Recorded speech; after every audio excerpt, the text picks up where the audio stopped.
अभी सुनिए रचनाकार मोहन राकेश द्वारा लिखा हुआ उपन्यास अंधेरे बंद कमरे भाग 1 का घ भाग। रात को दूर से मुझे इंजन की चीख या गाड़ी के चलने की आवाज़ सुनाई देती तो भी मैं घबराकर उठ जाता कि कहीं यह वही गाड़ी ना हो। जहां यह जानकर मन आश्वस्त होता कि वह गाड़ी दूसरी है, वहां इस बात से मन निराश भी होता कि दुनिया की और सब गाड़ियां ठीक से अपनी पटरी पर चलती हैं, तो मेरे सपनों की गाड़ी ही क्यों हमेशा पटरी से उतरी रहती है। दिन गुजर रहे थे। दफ्तर में काम दिन ब दिन बढ़ता जा रहा था, या शायद मुझे ही लगता था कि काम बढ़ता जा रहा है क्योंकि मैं अपना काम कभी वक्त से पूरा नहीं कर पाता था।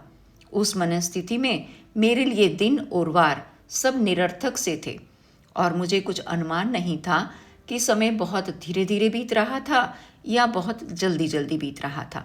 समय समय है और बीत रहा है, इसी का एहसास मुझे नहीं था।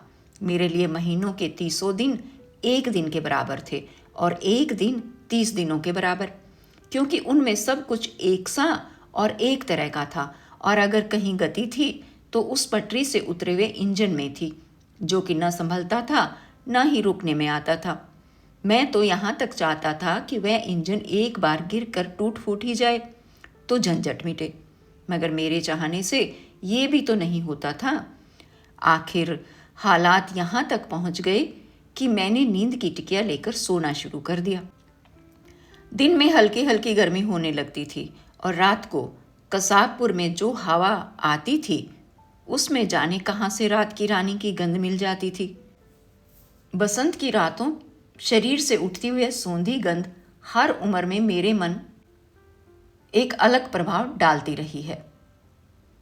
उम्र के साथ जैसे चेहरे बदलता है, वैसे ही शायद मन की दुनिया का बाहर की दुनिया के साथ संबंध भी बदल जाता है, और वही चीजें जिनकी मन पर कभी एक प्रतिक्रिया होती थी आगे चलकर मन पर और ही तरह की प्रतिक्रिया उत्पन्न करने लगती है।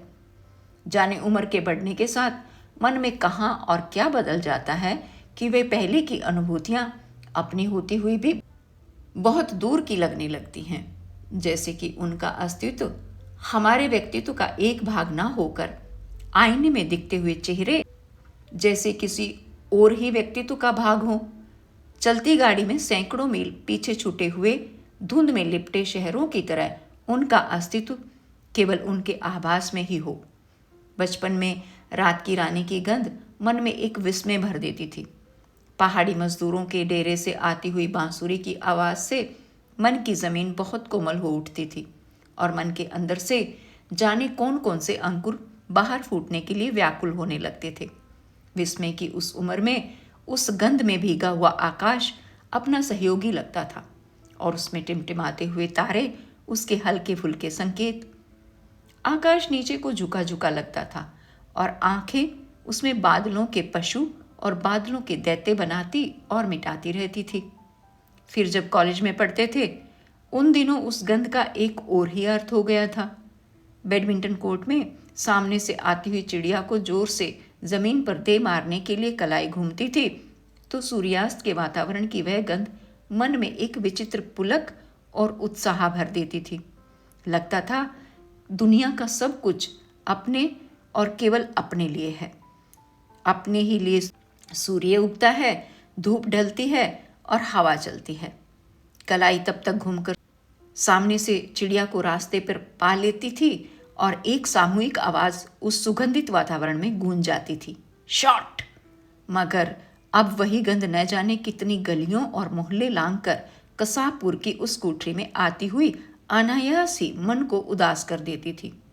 जाने कितनी कितनी गीली परतें मन पर घिर आती थी और अपना आप एक अवश भारीपन से दबा सा टूटता सा लगता था। अरविंद कहता था कि ये फ्लू की वजह से है, इसलिए इन दिनों एहतियात से रहना चाहिए। उस दिन भी इतवार था। मैं हर इतवार की तरह 9 बजे उठकर तब तक नहाया नहीं था। बाहर गली में सब्जी बेचने वाले ने वही हो हल्ला मचा रखा था और उनके साथ उनके ग्राहकों की कै कै मैं चल रही थी। ड्योढ़ी से आता हुआ धुआं कोठरी में भर रहा था। तभी एक सजी संवरी आकृति आकर कोठरी के दरवाजे के पास खड़ी हो गई। तो मैं सहसा उसे पहचान नहीं सका। मैंने सोचा कि वह भी ठकुराइन की रामायण की ही कोई उर्मिला या मांडवी होगी, मगर जब उसने मेरा नाम लेकर पूछा तो मैं एकदम चौंक गया। नीलिमा मुझे पूछती हुई वहां आ सकती है, इसकी मैं कल्पना भी नहीं कर सकता था।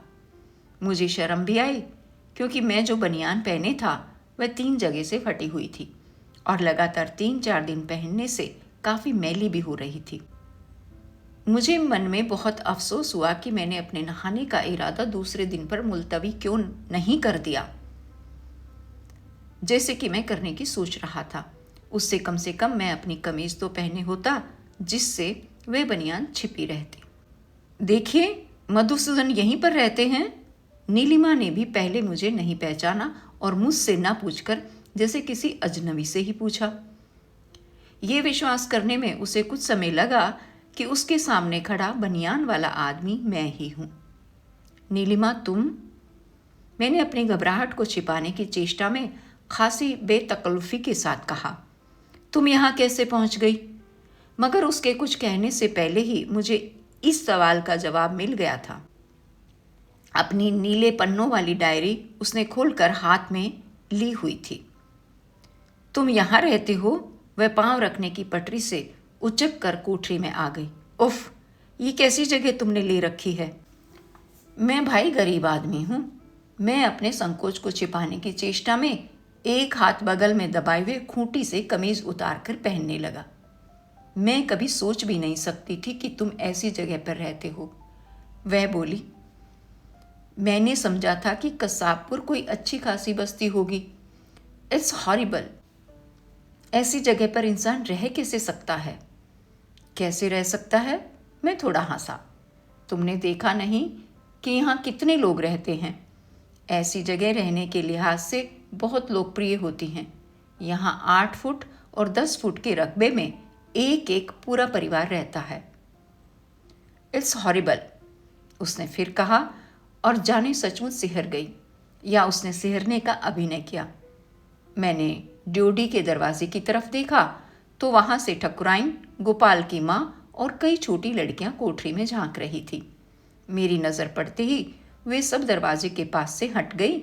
सिर्फ ठकुराइन वहां खड़ी रही। लाला, कुछ चाय वाय बनवाऊं? ठकुराइन ने गौर से नीलिमा के चेहरे को देखा और कोठरी में आ गई। नहीं भाभी, मैंने कहा। घबराहट में मेरा हाथ संदूक पर रखी हुई लालटेन को जा लगा, जिससे वह नीचे गिरकर टूट गई। ओह, मैंने कहा, तुम्हारी लालटेन टूट गई भाभी, और मैं सहसा बैठकर टूटे हुए कांच के टुकड़े बटोरने लगा। टूट गई तो क्या हुआ? ठकुराइन अचानक ही बहुत ऊंची उठकर बोली। 6 आने की चिमनी है, ये जाकर और ले आएंगे। ये ठकुराइन ने शायद इसलिए कहा कि उसके ये उस समय ड्योढ़ी से गुजर रहे थे और उनकी आंखें इस तरह दाएं को मुड़ी हुई थी जैसे मार्च पास्ट करते समय सिपाहियों की मुड़ी रहती हैं। ये ड्योढ़ी से गुजरकर गली में पहुंच गए तो भाभी स्वयं बैठकर कांच बटोरने लगी। मेरा हाथ पकड़कर उसने मुझे उठा दिया। तुम क्यों ये शीशियां उठाते हो लाला? वह बोली। तुम रहने दो, मैं सब उठा दूंगी। तुम्हारी मेजबान आई हैं। ठकुराइन न जाने क्यों मेहमान को मेजबान कहती थी। तुम इनसे बात करो। तुम जल्दी से तैयार हो जाओ और मेरे साथ चलो, नीलिमा कुछ उतावली के साथ बोली। मुझे तुमसे कुछ ज़रूरी बात करनी है।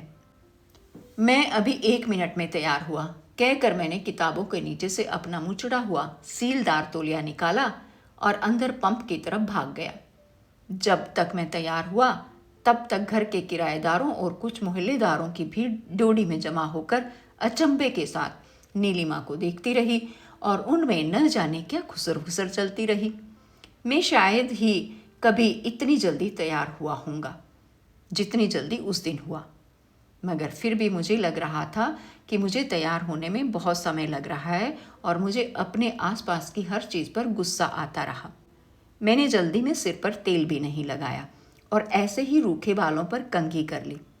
तेल के लिए मुझे ठकुराइन से कहना पड़ता और मुझे पता था कि जिस गिलास में ठकुराइन तेल रखी है वह महीनों के मैल से काला पड़ा हुआ है। कंघी एक तरफ से टूटी हुई थी, मगर मैं उस पूरे हिस्से को ही हाथ में पकड़े रहा जिससे वह दिखाई ना दे। आईने में 3 जगह दरारें पड़ी थी, इसलिए मैंने उसे भी इस्तेमाल नहीं किया। जब मैं बिल्कुल तैयार हो गया तो मुझे पता चला कि ठकुराइन ने पत्ती, दूध और चीनी मिलाकर हमारे लिए चाय पतीली में चढ़ा रखी है। मैंने बड़ी मुश्किल से ठकुराइन को बताया कि इस समय हम चाय नहीं पिएंगे। चलते समय ठकुराइन ने मुझे अपनी कोठरी में बुला लिया और बहुत धीरे से पूछा, क्यों लाला, ये तुम्हारी बम्बई की कोई है? नहीं भाभी, यहाँ मेरे एक दोस्त हैं, उनकी पत्नी हैं, मैंने कहा और जल्दी से चलने को हुआ। बाहर जा रहे हो? ठकुराइन ने मुझे हाथ से पकड़कर रोक लिया। साथ में कुछ पैसा वैसा तो नहीं चाहिए? और वह झट से अपने रुमाल की गांठ खोलने लगी। मेरे पास हैं 4-5 रुपए, चाहिए तो ले जाओ। नहीं भाभी, मेरे पास हैं पैसे, मैंने फिर उसी तरह जल्दी में कहा और बाहर निकल आया। जब हम लोग गली में आए तो ड्योढ़ी की भीड़ उसी तरह उचक कर गली में देखने लगी। खोमचों के पास खड़ी भीड़ की नजरें भी हमारी तरफ घूम गई। नीलिमा सिर से पैर तक बहुत चुस्त कपड़े पहने थी। उसके बाल बहुत ढंग से बने हुए थे और उसके चेहरे का मेकअप उस सारे वातावरण में बहुत अलग और बहुत विचित्र लग रहा था। उसके कानों में जो सोने की बालियां थी वे भी उस समय बहुत ही बड़ी लग रही थी।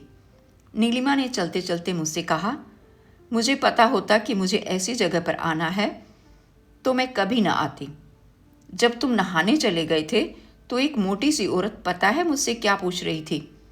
पूछ रही थी कि तुम इन बाबू साहब की क्या लगती हो। मुझे हंसी आ गई। तो तुमने क्या कहा? मैंने पूछा। मैंने यही कहा कि तुम हमारे दोस्त हो, और क्या कहती? मुझे लगा कि पूछने वाली औरत गोपाल की माँ ही रही होगी।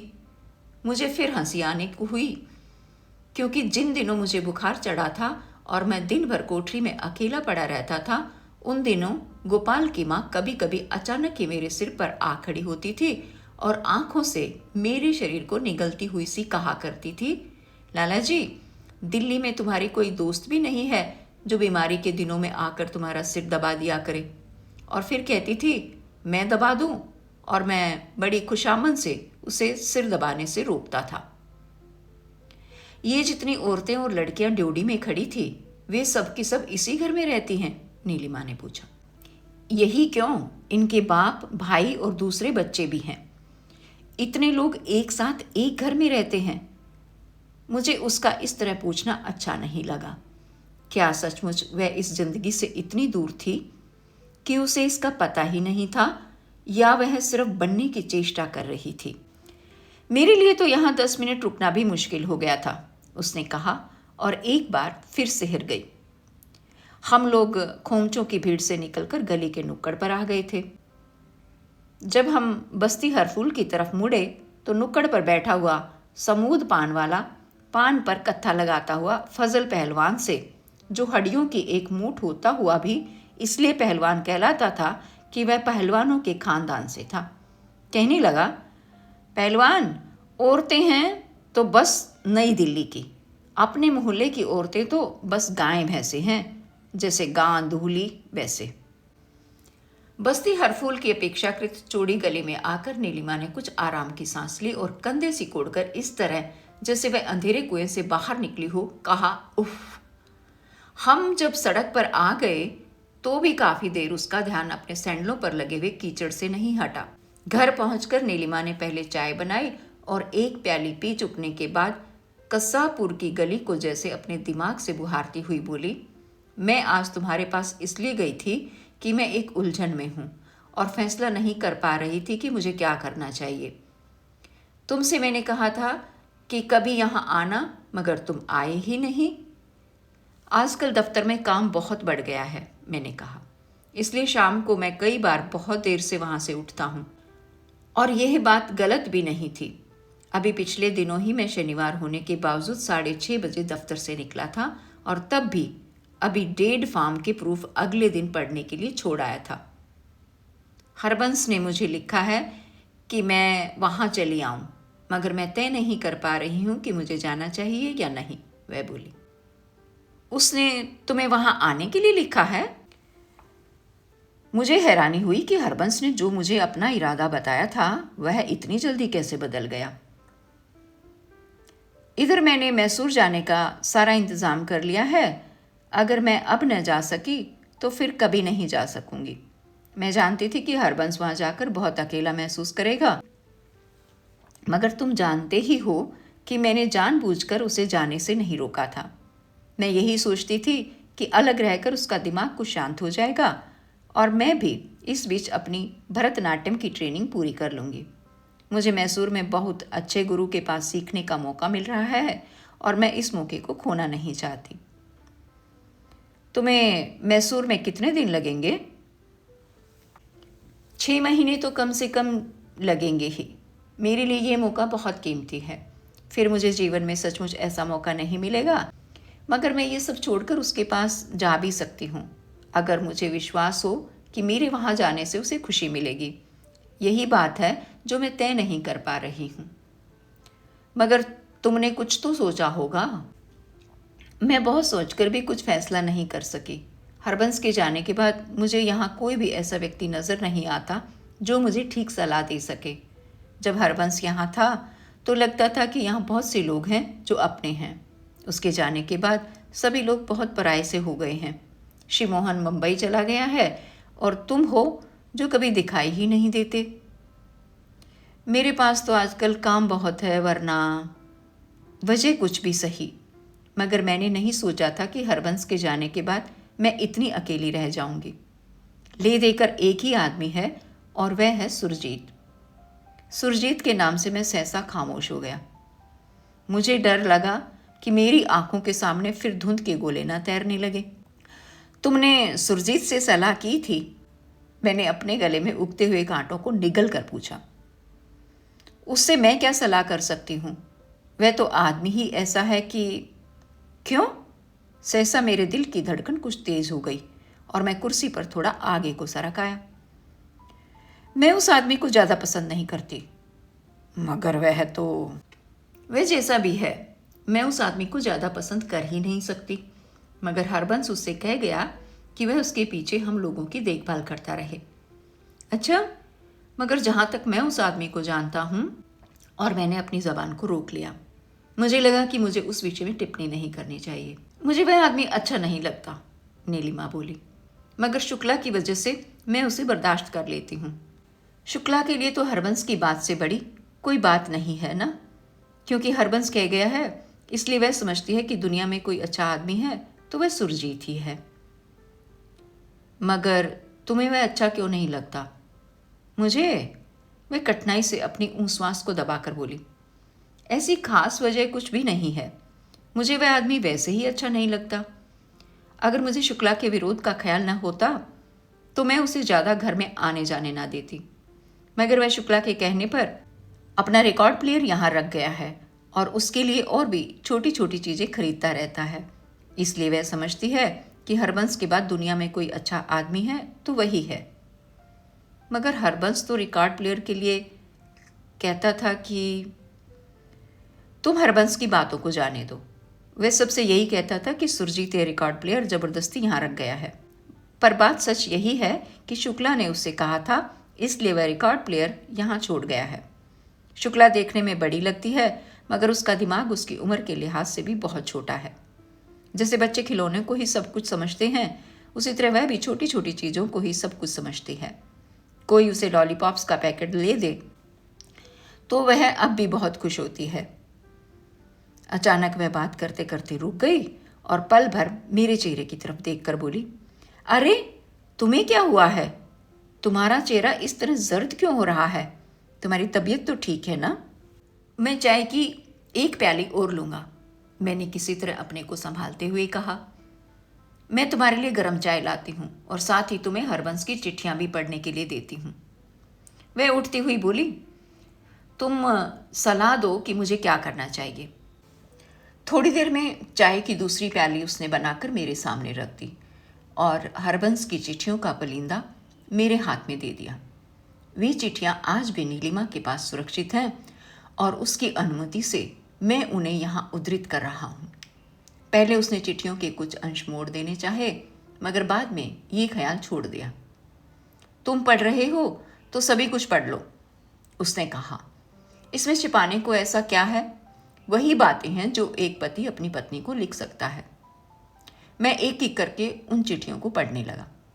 पढ़ते समय और बातों का ध्यान बिल्कुल भूल गया, यहाँ तक कि मेरे सामने रखी हुई चाय भी ज्यों की त्यों पड़ी हुई ठंडी हो गई।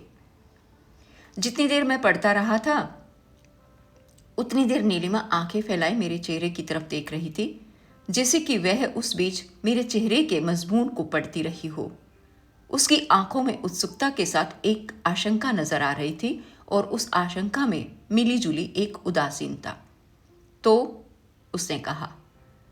मैं पत्र पढ़ते हुए साथ ही बहुत कुछ सोचता भी रहा था, जिससे मेरा सिर भारी हो रहा था। मुझे समझ नहीं आ रहा था कि उससे क्या कहूँ।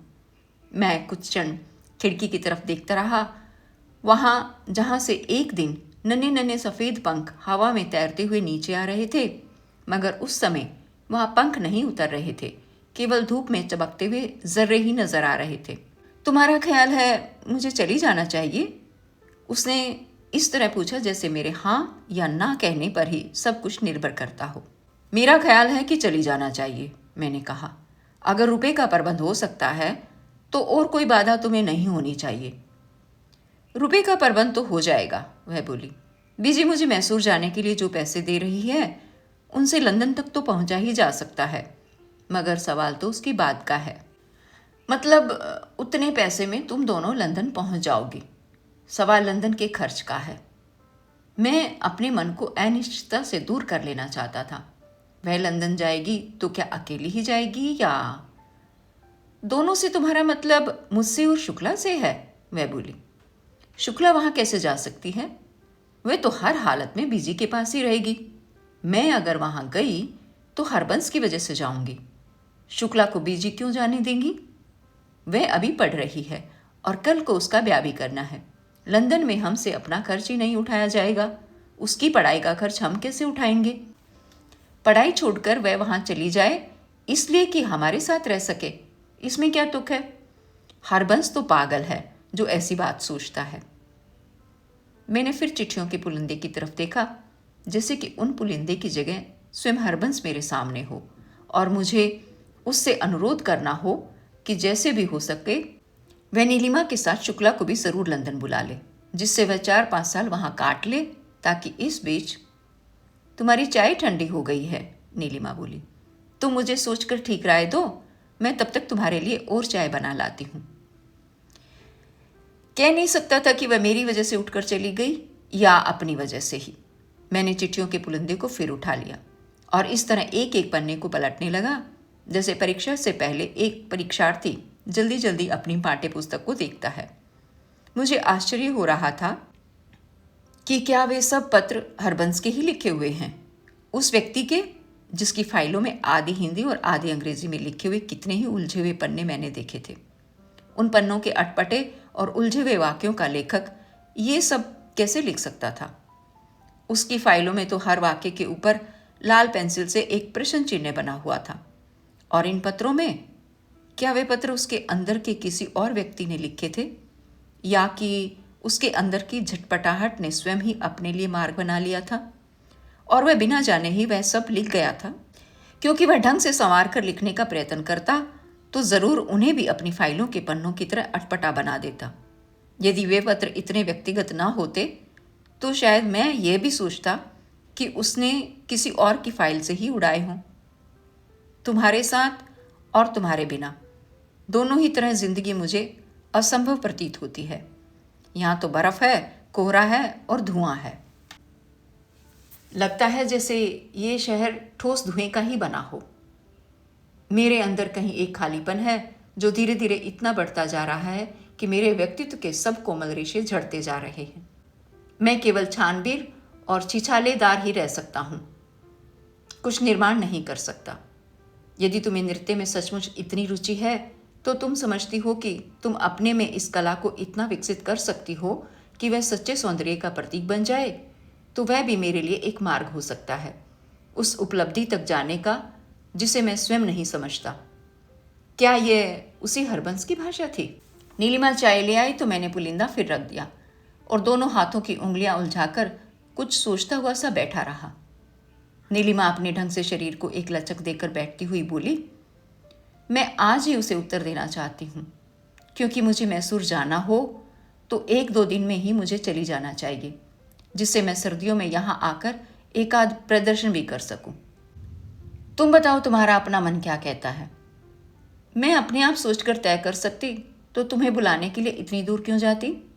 वे प्यालियों में चाय डालकर चीनी हिलाने लगी। मैं तो तुमसे जानना चाहती हूँ कि तुम्हारे ख्याल में क्या करना ठीक है। मुझे अपने अलावा शुक्ला की बात भी सोचनी है, जो मेरे पीछे यहाँ बहुत अकेली पड़ जाएगी। इसलिए सोचती हूँ कि मेरा अपना मन जो राय देता है वह शायद ठीक नहीं है। मगर ये तो बताओ कि तुम्हारा मन राय देता क्या है? मैं उसे कैसे कहता कि मेरी दिलचस्पी उसकी समस्या से ज़्यादा एक और ही समस्या से है, और मैं उसकी बात ना सोचकर अपनी ही बात सोच रहा हूँ। चाय ले लो, उसने कहा। मैं चाय की बात भी भूल गया था। मैंने चौंक कर प्याली उठा ली। मेरा मन क्या राय देता है? वह कुछ समय लेकर बोली। मेरा मन यही कहता है कि मुझे वहाँ चली जाना चाहिए। हो सकता है वह वहाँ सचमुच ही बहुत दुखी हो।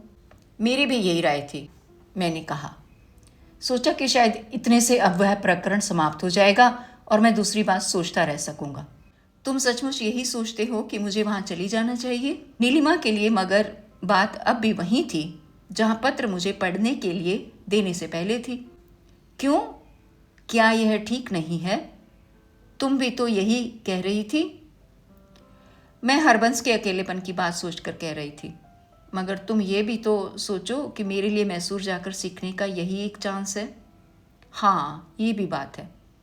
मैं बार बार अपने मन को धकेलकर उस विषय पर लाता था और वह बार बार भटक कर अपने दर्द की पगडंडी पर चला जाता था।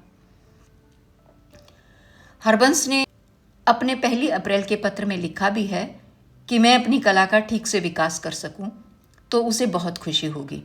मैं 6 महीने मैसूर में रहकर फिर उसके पास जाऊं तो ये इरादा अच्छा नहीं होगा? मगर वह इतने दिन वहाँ अकेला रह लेगा। उसके आखिरी पत्र से तो लगता है कि वह वहाँ बहुत ही बेचैन है। उस पत्र की बात तुम जाने दो। वह तो उसने कुछ घबराहट में लिखा है। मैंने उसे वैसे ही सुरजीत की एक बात लिख दी थी, जिसका अपने मन में पता नहीं उसने क्या मतलब लगा लिया है। मैं इस बार उसे लिख दूंगी कि वैसी कोई बात नहीं है, तो उसका दिमाग फिर ठीक हो जाएगा और हाथ की प्याली छलक न जाए। इसलिए उसे नीचे रखती हुई वह एक रूखी सी हंसी हंसकर बोली, मुझे डर है कि मैं अभी वहाँ चली गई तो उसका मन फिर वही खुराफात सोचने लगेगा कि उसका विजन एक गोल अंधेरी दीवार से टकराकर टूट रहा है। इसलिए मैं अभी कुछ दिन उससे दूर ही रहूं तो अच्छा है। और पल भर रुककर उसने फिर कहा, मैं सोच सकती हूँ कि अगर मुझे ये विश्वास हो कि मेरे तुरंत वहाँ पहुँच जाने से उसे सचमुच सुख मिलेगा तो मैं आज ही चली जाऊं। मगर मैं जानती हूँ कि ऐसा नहीं होगा। तो इसका मतलब तो यही है कि तुम्हारे ख्याल में तुम्हारा मैसूर जाना ही ठीक है। मैं कहती हूँ कि वह गया है तो अब उसे कुछ दिन अकेले रहना ही चाहिए। वह बहुत दिनों से इस तरह की जिंदगी के लिए बेचैन था। मैं चाहती हूँ कि इस जिंदगी से उसका मन पूरी तरह भर जाए, तभी मैं यहाँ से जाऊँ। इतने में मेरी ट्रेनिंग भी पूरी हो जाएगी और हो सकता है कि उतनी देर में वह ऊब कर वहाँ से वापस ही चला आए। नहीं, वापस वह नहीं आएगा। अपनी जिद का वह बहुत पक्का है और अगर आ जाए तो और भी अच्छा। मैं उससे बात कर रहा था मगर मेरा दिमाग उसके उस एक वाक्य पर ही अटका हुआ था। मैंने उसे वैसे ही सुरजीत की एक बात लिख दी थी और मैं यही सोच रहा था कि उसने हरबंस को सुरजीत की ऐसी क्या बात लिखी थी जिससे वह एकदम बेचैन हो उठा था। अपने दर्द की पगडंडी पर भटका हुआ मेरा मन इस वाक्य को सुनने के बाद सहसा एक जगह ठिठक गया था, जैसे उसे लगा हो कि उसके सामने के झाड़ जंखाड़ के उस तरफ शायद कहीं एक सुरमई वादी भी है और वह पथरीली पगडंडी एक विल्लोर झील के तट पर जाकर भी समाप्त हो सकती है। सुरजीत के बारे में तुमने उसे क्या बात लिखी थी? मैंने कुछ रुकते रुकते पूछा। चाहा कि मेरे स्वर से यह बिल्कुल प्रकट ना हो कि उस सवाल में मेरी जरा भी दिलचस्पी है। ऐसी कोई खास बात नहीं थी, वह बोली। उसने मुझसे एक दिन कोई अटपटी बात कह दी थी और बाद में उसके लिए माफ़ी मांग ली थी। तुम इसलिए कह रही थी कि वह आदमी तुम्हें पसंद नहीं है। हाँ, वह हर समय बहुत हल्के ढंग से बातें करता है और मुझे ये अच्छा नहीं लगता। बहुत हल्के ढंग से कही हुई बात दूसरे को कभी लग भी जाती है मगर उसकी जो आदत मुझे पसंद नहीं, शुक्ला को उसकी वही आदत सबसे अच्छी लगती है। वह उसकी हल्की फुल्की बातें सुनकर लोटपोट होती रहती है। आज सुरजीत सिनेमा के टिकट लेकर आया था। मैंने मना भी किया, मगर वह हट करके बीजी, सरोज और सरिता को लेकर उसके साथ चली गई है। मैं कुर्सी पर थोड़ा पीछे को सरक गया।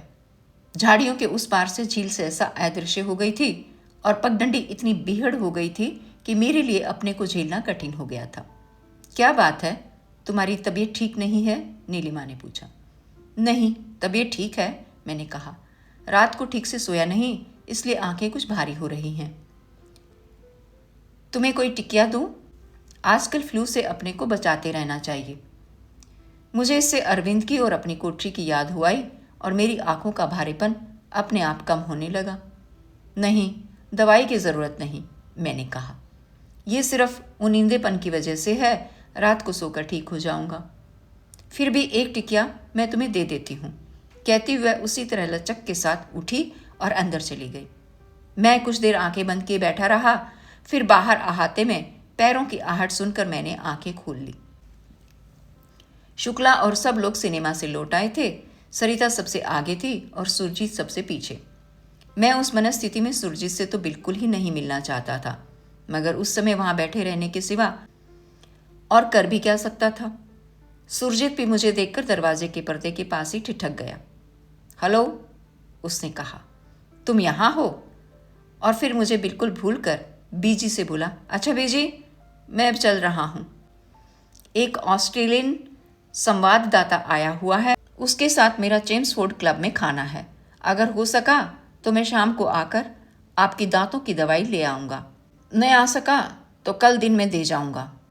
और बिना उसके उत्तर की आशा किए वह एक बार सब की तरफ हाथ हिलाकर दहलीज से ही वापस चला गया।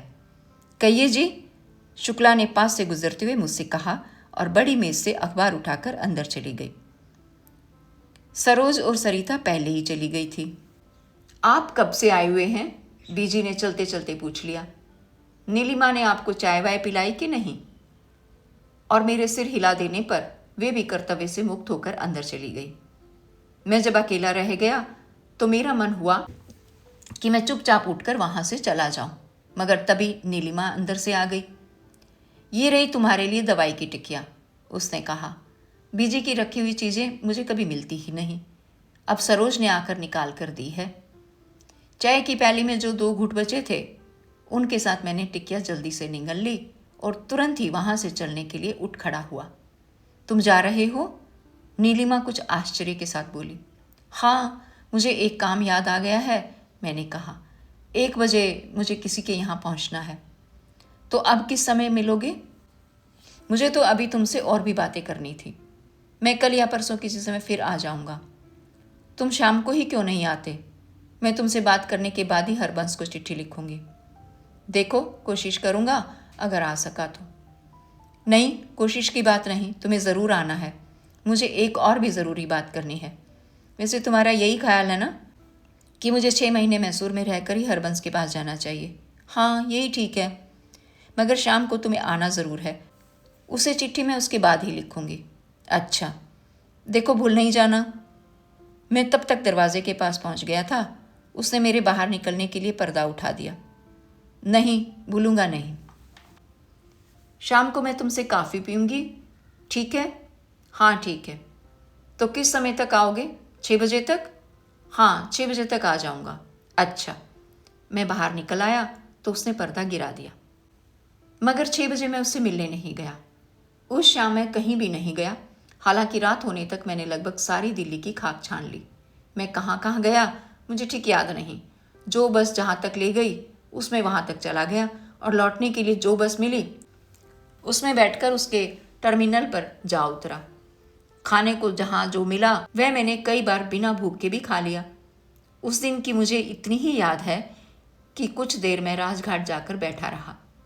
कुछ देर जमुना ब्रिज पर खड़ा रेत के फैलाव में से गुजरती हुई पतली पतली पानी की धारों को देखता रहा था और बाद में उधर से मुंह फेर कर एक अक्खड़ गति से पुल को हिलाकर जाते हुए ट्रैफिक को देखता रहा था। कुछ देर मैं इंडिया गेट के पास घास पर भी लेटा रहा था। मैं घर जाने से पहले अपने मन में एक निश्चय कर लेना चाहता था, मगर उस निश्चय के रास्ते में कई एक रुकावटें थी। जिनकी वजह से मेरा मन डामाडोल हो रहा था। जब मैं इंडिया गेट से उठकर आया तो मैं अपनी एक मुट्ठी में घास की तिगलियां दबाए था। रास्ते में मैंने जब अपनी मुट्ठी में वे तिगलियां देखी तो मुझे आश्चर्य हुआ, क्योंकि मुझे पता ही नहीं था कि मैंने वो तिगलियां कब तोड़ी थी और कब उन्हें मुट्ठी में भींच लिया था। मैं अपने मन में निश्चय करने से पहले लौटकर घर नहीं जाना चाहता था। मुझे खाने में अरुचि हो रही थी, फिर भी मैं कुछ कुछ खाना चाहता था। मैं उस समय कुछ न कुछ करते रहना चाहता था। मुझे मालूम था कि मैं बिना चाहे और बहुत हद तक बिना जाने एक शिखर पर पहुंच गया हूं, जहां मैं ठिठक कर नहीं रह सकता और न ही नीचे खाई की तरफ झांक कर देखने का साहस कर सकता हूं। इसलिए मैं घूमता रहा और जब घूम घूम कर बहुत थक गया तो मैं उसी बार में जाकर बैठा जहां हरबंस के साथ उसके जाने के दिन बैठा था। मगर 2 पैग विस्की पीकर मेरा दिल वहां से भी उखड़ गया और मैं वहां से बाहर निकल आया। तो इस तो का कोई उत्तर, कोई हल मेरे पास नहीं था। मेरा मन जिस पगडंडी पर भटक गया था वह मुझे एक गहरे दलदल में ले आई थी। वहां बस व्याकुलता के सिवा कुछ नहीं था। क्या वह व्याकुलता मैं एक छूत के रोग की तरह हरबंस के पत्रों से ले आया था? परंतु उन पत्रों ने शायद उस व्याकुलता का मुंह खोल दिया था। वैसे वह व्याकुलता वहीं थी, बहुत दिनों से थी। हरबंस एक ऐसा व्यक्ति था जिससे मुझे उस समय सबसे अधिक सहानुभूति हो रही थी और जिस पर मुझे सबसे अधिक गुस्सा आ रहा था। वह व्यक्ति उस समय दिल्ली में होता और मैं एक बार उसे बांह से पकड़कर अच्छी तरह झिंझोड़ सकता तो शायद मेरा मन कुछ शांत हो जाता। वह व्यक्ति मुंबई में मुझसे मिलने के लिए क्यों आया था? मेरा उससे परिचय न हुआ होता तो क्या मुझे उस समय इतनी असमर्थता और इतनी हताशा की अनुभूति में से गुजरना पड़ता? मैंने जेब में हाथ डाला तो मुझे पता चला कि मैंने घास की तिगलियां फेंकने की बजाय जेब में रख ली हैं। मैंने उन्हें निकालकर फुटपाथ पर बिखेर दिया। एक बार मेरे कदम हनुमान रोड की तरफ मुड़ने को हुए, मगर मैं उधर न जाकर ऊपर से होता हुआ चेम्सफोर्ड रोड की तरफ आ गया। उस समय मुझे तांगा मिल सकता था, मगर न जाने क्यों मुझे पैदल चलना ही ठीक लगा। मुझे लग रहा था जैसे वह रात सर्दी की वही रात हो जिस रात मैं गुमराह होने के बाद चेम्सफोर्ड रोड से होकर पैदल घर गया था। जैसे वह रात भविष्य का एक सपना ही थी जिसे यथार्थ में मुझे उस समय अनुभव करना था। जैसे मेरा रास्ता काठ बाजार में से होकर ही था और मुझे वहां से गुजरते हुए अभी पहलवान का सामना करना था। उसकी बाई को सिगरेट खरीद कर देना था, फिर उसकी गाली सुननी थी और कुटते हुए घर जाना था। आगे वाले 2-2 आने की सवारी की आवाज देते हुए सदर की तरफ जा रहे थे, मगर मैं अपने पैदल चलने के हट से नहीं हटा। मुझे इस बात से कुछ उलझन हो रही थी कि वह रात पहले की रात की तरह ठंडी और अंधेरी क्यों नहीं है, वह रास्ता उतना ही वीरान क्यों नहीं है और मैं भी उसी तरह पैर पटकता हुआ क्यों नहीं चल रहा। मैं जब काठगोदाम के मोड़ पर आया तो विस्की की गर्मी मेरे सारे शरीर में भर रही थी। मन में एक निश्चय हो चुका था, मुझे कसाबपुर के घर में जाने से पहले किसी और के घर की पनाह लेनी थी, जहां मैं अपने मन की कटुता और हताशा से कुछ हद तक मुक्ति पा सकूं, जहां मेरा दिल और दिमाग कुछ देर के लिए सुन्न हो जाए और मैं अपने अंदर की चुभन और अपने अंदर उबलते हुए लावे की गर्मी को कुछ देर के लिए भूल जाऊं। मुझे लग रहा था कि जो ही नकली सोने के बटनों वाला पहलवान मुझे सामने नजर आएगा, त्यों ही मैं हाथ बढ़ाकर एक पुराने दोस्त की तरह उससे मिलूंगा और कहूंगा कि आज मैं कनॉट प्लेस से नहीं आया, कसाबपुर से आया हूं और मेरी जेब में चवन्नी नहीं 5-5 रुपए के 2 नोट हैं, जिन्हें मैं तुम्हारे देखते देखते टुकड़े टुकड़े करके फेंक सकता हूं। मगर काठ बाजार में मुड़ते ही वह पहलवान नजर नहीं आया। इससे मुझे निराशा हुई। बाजार में उस दिन किसी चमक दमक भी नहीं थी, जिससे मुझे और भी निराशा हुई। सट्टा बाजार की तरह सौदा करने वाले ग्राहक भी उस समय वहां नहीं थे। वे रंगी पुती औरतें भी अपनी पिंजरानुमा कोठरियों के बाहर नहीं खड़ी थी। कुछ घरों की ड्योढ़ियों में बहुत हल्का हल्का उजाला नजर आ रहा था, मगर वह उजाला नहीं था जिसे देखकर आदमी उन घरों की दहलीज लांघकर अंदर जा सकता है। मेरे माथे पर पसीना आ गया। आखिर उस बाजार को उस समय हुआ क्या था? मैं कुछ क्षण जकड़ा सा उस चौड़े अहाते में खड़ा रहा। ज्यादातर सींचों वाले दरवाजे अंदर से बंद थे। अचानक अंधेरे में मेरे पास ही एक बीड़ी सुलग उठी तो मेरा ध्यान उसकी तरफ चला गया। मैं बीड़ी पीने वाले व्यक्ति के पास चला गया। आज ये बाजार बंद है? मैंने उससे पूछा। उसने धीरे से सिर हिला दिया। आज ये बाजार मातम की वजह से बंद है। आज यहाँ एक मौत हो गई है। एक लड़की कुछ दिनों से बीमार थी, वह आज गुजर गई है। मेरे घुटनों के जोड़ ढीले होने लगे। उस बाजार का मौत के साथ भी कुछ नाता रिश्ता है, ये बात कभी जहन में नहीं आई थी। मैं चुपचाप उस व्यक्ति के पास से चल दिया। जब मैं गली से निकलकर सड़क पर आया तो मेरा गला फिर इतना खुश्क हो रहा था कि उसमें कांटे भी चुभ रहे थे। मुझे अपने दर्द और बेचैनी की बात कुछ भूली सी लग रही थी और उस अहाते की तस्वीर ही मेरे जहन में घूम रही थी। उन घरों में लालटेनों से आती हुई हल्की हल्की रोशनी जैसे मौत से उन घरों का कायाकल्प करके उन्हें आम घरों जैसा बना दिया हो, और उस अहाते में ठिठकी हुई एक अकेली छाया। मैं बार बार अपने से कहना चाहता था कि वह छाया मैं नहीं हूँ, मैं वह छाया बिल्कुल नहीं हूँ। मैं अपने को विश्वास दिलाना चाहता था कि मैं तो उस दिन उस अहाते में से गुजरा ही नहीं हूँ। मैं तो वहाँ जीवन में एक बार, सिर्फ एक ही बार गया था, जब मेरा वहाँ पहलवान से सामना हुआ था और मैं मन में एक गहरी कटुता लिए हुए उस गली से बाहर निकल आया था। उसके बाद मैं वहाँ से नहीं गुजरा, कभी नहीं गुजरा। अगर कोई गुजरा था तो वह मैं नहीं था। मैंने तो उसे वहाँ से गुजरते देखा भर था। मैंने इकन्नी की गंडेरियाँ ले ली और उनसे अपने खुश्क गले को तर करता हुआ कस्सापुरा में अपनी गली में आ गया। हमारे घर से भी लालटेन की मध्यम रोशनी नजर आ रही थी। दरवाज़ा खटखटाया तो ठकुराइन ने लालटेन लिए हुए दरवाज़ा खोल दिया। उसने दरवाज़ा खोलते हुए कहा कि आज फिर मैंने बहुत देर कर दी है कि अरविंद की उस दिन डबल ड्यूटी है। वह सुबह 5 बजे आएगा। ठाकुर साहब खाना खाकर शायद बाहर दालान में चारपाई निकलवा कर सो गए थे और ठकुराइन सिर्फ मेरी वजह से ही जाग रही थी। उसकी आंखें नींद से भारी हो रही थी। कहाँ कहाँ हो आए? उसने चेष्टा करके अपनी आंखें पूरी खोल ली। आज तो मुझे मालूम था कि तुम देर से आओगे। मैंने कुछ न कहकर हाथ की गंडेरियां उसकी तरफ बढ़ा दी। ये गंडेरियां कहाँ से ले आए? ठकुराइन हंसकर बोली। आज के दिन भी तुम्हें गंडेरियां ही चूसने को मिली? मुझे ये ख्याल था कि मेरे मुंह से बू न आ रही हो, इसलिए मैं बहुत कम बात करना चाहता था। बात करते समय भी मुझे ध्यान रहता था कि होंठ कम से कम खुले, इसलिए मैंने सिर्फ इतना ही कहा, ये यहीं से ली थी। अच्छा ये बताओ, तुम्हारी उसने तुम्हें क्या खिलाया पिलाया है? ठकुराइन गंडेरियां चूसती हुई बोली। किसने? मैंने एक बार होठों पर हाथ भी रख लिया कि ठकुराइन पिलाने की बात क्यों कर रही है। अब बनो नहीं, ठकुराइन रसिकता के साथ बोली। तुम्हारी उसी ने जो सवेरे तुम्हें लेने आई थी। लाला, हम तो तुम्हें ऐसे ही समझी थी, पर तुम तो पूरे वह निकले। दिल्ली में कितनी है तुम्हारी ऐसी ऐसी। मैं भूल गया था कि सुबह नीलिमा वहाँ आई थी और मैं उसके साथ ही घर से गया था। इस बीच में एक पूरी जिंदगी की मंजिलें तय कर आया था। मुझे विश्वास नहीं हो रहा था कि वह सुबह से अब तक एक ही दिन बीता है। वह मेरे एक दोस्त की पत्नी थी भाभी, मैंने कहा। उसे कुछ काम था इसलिए मुझे बुलाने आई थी, और बिल्कुल भूख न होते हुए भी मैंने कहा, मेरा खाना रखा हो तो दे दो। वह तो कह रही थी कि तुम उसके दोस्त हो। ठकुराइन ने मुंह का फोक गली में फेंक कर किवाड़ बंद कर दिया।